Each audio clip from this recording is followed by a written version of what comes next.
Yeah. Welcome to part two और the second video. तो हमने देखा था डेटाबेस क्या है। होपफुली आपने पढ़ा होगा डेटाबेस क्या है, मैंने लिख दिया था थोड़ा और रीड करने के लिए। डीबीएमएस क्या है, डेटाबेस का काम क्या होता है, आपने पढ़ा होगा। अब देखते हैं कि डेटा टाइप्स क्या होता है। न्यूमेरिक डेटा टाइप्स हो सकता है, डेट एंड टाइम डेटाबेस हो सकता है, या फिर स्ट्रिंग डेटाबेस हो सकता है। न्यूमेरिक डेटाबेस वही आपका 1 2 3 4, डेट वही हो गया आपका, जैसे कि 24/7/96 या 24/7/1996। स्ट्रिंग डेटाबेस वही आपका हो गया ABCDEFGH, जो रखो अपना। तो ये हो गया डेटा टाइप्स। ये तो जैसे integer, character, money, date, time, binary, ये सब कुछ भी हो सकता है। तो हम लोग इन डेप्थ देखेंगे हम लोग इस ट्यूटोरियल में कैसे होता है। अब देखते हैं केस स्टडी। ये बहुत हालत ख़राब चीज़ होती है किसी के लिए, रॉन्ग डेटाबेस सेलेक्टेड, और ये हालत ख़राब हो जाता है। चलो आगे देखते हैं। तो एक केस स्टडी लेते हैं। एक मान लो एक टेक वर्ल्ड नाम का एक इलेक्ट्रॉनिक गैजेट स्टोर है, इलेक्ट्रॉनिक गैजेट रखता है। तो उसके पास एक डेटाबेस है जिसमें प्रोडक्ट का, कस्टमर और ऑर्डर्स है। तो ये केस स्टडी है हमारा। केस स्टडी एक ही टेक वर्ल्ड का जो मैनेजर है और हम वहाँ के एक डेटा एनालिस्ट है। तो टेक वर्ल्ड थोड़ा इंसाइट्स जानना चाहता है अपने कस्टमर का परचेजिंग बिहेवियर और प्रोडक्ट परफॉर्मेंस, कि कैसा उसका प्रोडक्ट जा रहा है। तो क्या क्या मांग रहा है, ये बोल रहा है कि रिट्रीव करो एक list of the product and their categories, ठीक है। Find the total number of order place, ठीक है। Find the list of the top 5 customer, ठीक है। एक एक हमारे पास डेटाबेस है, उससे ये सारा चीज निकालना है, ठीक है। आइडेंटिफाई करो कि हाईएस्ट यूनिट प्राइस क्या है, कैलकुलेट करो कि टोटल रेवेन्यू जनरेटेड क्या है, डिटरमाइन करो कि एवरेज एज क्या है। तो ये सब हम निकाल सकते हैं। और हम इसमें बोला है कि कोई भी सीक्वल फीचर यूज करके निकाल सकते हो। तो आप लोग अभी न्यू सीक्वल में, तो ये सब मैं धीरे धीरे करके सॉल्व करते जाऊंगा अलोंग द प्रोसेस, ठीक है। तो जैसे, ठीक है, ओके। तो ये जैसे आदमी लोग हैं हमारे, जैसे ये हमारा हो गया, ये हो गया हमारा कॉलम्स हो गया, ठीक है। ये हो गया हमारा रोज हो गया, ठीक है। ये वाला रोज सब हो गया, ऐसे एक्सेल में होता है ना वैसे ही, ठीक। सीक्वल क्वेरीज, सीक्वल क्वेरीज देखते हैं। पहले उससे पहले ये देख लेते हैं DDL, DML, DQL, DCL। ये ना इंटरव्यू में बहुत पूछा जाता है। मैं यहाँ पे मार्क कर देता हूँ, मैं यहाँ पे मार्क कर दूंगा कि यहाँ पे हाईली सबसे ज़्यादा ये पूछा जाता है। यहाँ पे इंटरव्यू रिलेटेड IN, मेरे पास पेन है, मैं यूज़ करूँगा पेन नेक्स्ट टाइम से। ये इंटरव्यू के लिए बहुत ज़रूरी चीज़ है। इंटरव्यू में बहुत पूछता है, मेरे से खुद ये 3 या 4 बार पूछ चुका है।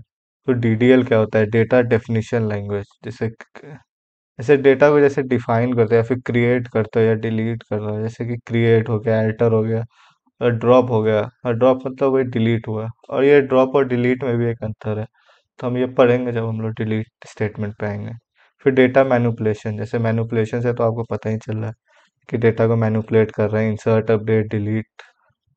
DQL हो गया हमारा डेटा क्वेरी लैंग्वेज। तो डेटा क्वेरी लैंग्वेज हमारा हो गया कैसे कि क्वेरिंग करना है। फिर सेलेक्ट हो गया आपका, ऑर्डर बाई हो गया आपका, ग्रुप बाई हो गया, ठीक है। तो बहुत डेंजर है। फिर डेटा कंट्रोल, जैसे कि ग्रांट और रिवोक। फिर ये ट्रांजैक्शनल कंट्रोल बैक, जैसे कमिट और आपका रोल बैक। ये आप अच्छा से पढ़ लेना, ये बहुत पूछता है। इसका डिटेल डेफिनेशन देखते हैं थोड़ा सा। हाँ, इस पे है क्या।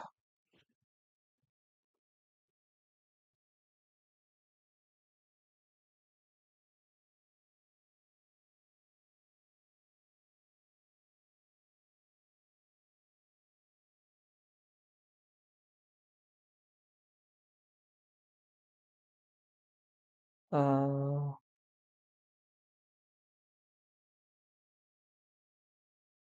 हाँ, ये रहा। ये देखो सीक्वल का कमांड्स होता है ये। क्रिएट, अल्टर, आपका ड्रॉप, इसको मैं ये करके इस पे लगा दूंगा।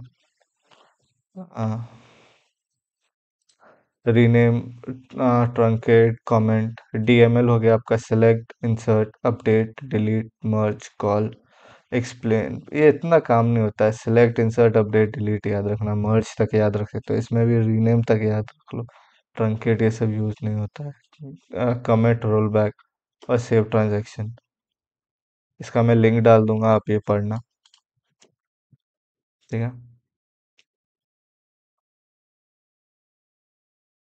तो क्रिएट होता है कि आप ऑब्जेक्ट का क्रिएशन कर रहे हो डेटाबेस, जैसे कि आप एक टेबल बनाए, वो हो गया।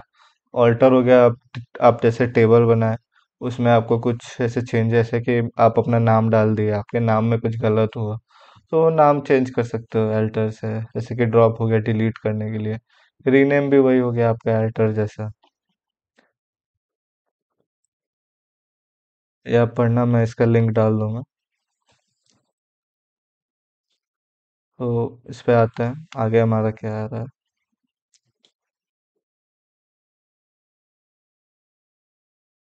अच्छा, ये कंस्ट्रेन वही जो हमारा दिक्कत होता है उसको करता है।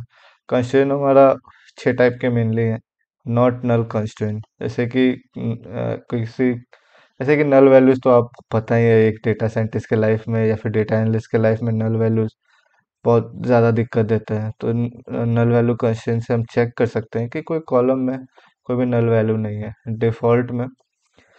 डिफ़ॉल्ट कंस्ट्रेंट में एक डिफ़ॉल्ट वैल्यू दे देता है जहाँ पे कोई भी स्पेसिफाइड नहीं है। जैसे मोदी जी भी बोल रहे हैं कि इससे क्या दिक्कत है भाई। तो यूनिक का है, जैसे कि हर कॉलम डिफरेंट हो, कोई भी सेम नहीं हो, सेम होगा तो आपको दिक्कत आएगी। फिर check constraint, make sure all the values in the column satisfy the certain criteria, एक सर्टेन क्राइटेरिया को हमारा सारा वैल्यू जो है वो सेटिस्फाई कर रहा हो। फिर आ गया हमारा प्राइमरी की कंस्ट्रेंट और फॉरेन की कंस्ट्रेंट, ये हम आगे देख रहे हैं। की की हो कैसे, ये देखो। चाबी कहाँ है चाबी। प्राइमरी की जो हमेशा होता है, हमेशा एक ही होगा। एक टेबल में प्राइमरी की हमेशा एक ही होगा। ठीक है। और प्राइमरी की जो होता है हमेशा डेटा का इंटीग्रिटी बनाए रखता है, जिसको यूनिकली आइडेंटिफाई कर रहा है। अब आपको अभी नहीं समझ में आ रहा, मैं एक एग्जांपल दूंगा अभी तो समझ में आएगा। ऐसे फॉरेन की आपका इंश्योर करता है कि वैल्यूज इन द फॉरेन की column matches in the primary की कॉलम। आपको दिखाता हूँ। ऐसे ये देखो, कंज्यूमर आईडी देखो, जैसे ये एक है, तो ये आपका हो गया प्राइमरी की हो गया ये आपका। जैसे इससे आप अटैच करोगे। ठीक है। तो जैसे कंज्यूमर आईडी वन जो है, प्रोडक्ट आईडी P1 खरीदा है जिसका वैल्यू 50 है, इसका फर्स्ट नेम ये है, लास्ट नेम ये है और इसका एज ये है। ठीक है। तो ये हुआ आपका प्राइमरी की और फॉरेन की में अंतर।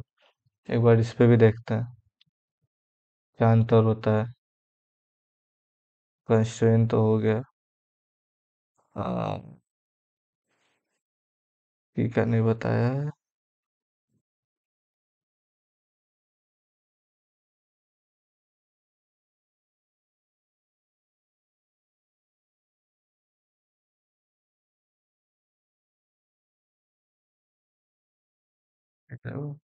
कैंडिडेट की ये सब आपको पढ़ने का, जैसे कि ये देखो प्राइमरी की यूनिक वैल्यू होता है, only unique tuple at a time, और कोई भी डुप्लीकेट वैल्यू नहीं होता है। जैसे कि स्टूडेंट टेबल है, student number some address form student number है, जैसे ये प्राइमरी की, इससे आप दूसरे टेबल से कनेक्ट भी कर सकते हो। जैसे ये स्टूडेंट नंबर वन जो है इससे कनेक्ट करके इसको टीचर नंबर 01 असाइन हुआ है और कोर्स नंबर C001 असाइन हुआ है। जैसे आप देख सकते हो कि स्टूडेंट का नाम श्याम है, दिल्ली, फोन नंबर ये है। प्राइमरी की, कैंडिडेट की, सुपर की, ये सुपर की और कैंडिडेट की आपको कोई ज़रूरत नहीं पड़ेगी। प्राइमरी की स्टूडेंट आईडी, वैसे ही जैसे हम लोग यहाँ देखे थे ना, कंज्यूमर आईडी आपका हो गया प्राइमरी की। तो ठीक है, होपफुली आपको यहाँ तक समझ में आया होगा। कल एक काम करते हैं, कल ये सब तो बहुत हो गया। कल एक काम करते हैं, कल डेटाबेस लोड करते हैं और उसको फायर अप करते हैं। देखते हैं कि क्या कुछ उसमें कर सकते हैं, क्या नहीं कर सकते हैं, ठीक है। फायर अप करके देखते हैं। अभी तो हम सेलेक्ट और पहले डेटाबेस बनाते हैं, अपलोड करते हैं। फिर उसके बाद सेलेक्ट और select distinct where where select को थोड़ा इंट्रोड्यूस करूंगा, ठीक है। चलो, बढ़िया लगा होगा सेशन, लाइक करना। Thank you.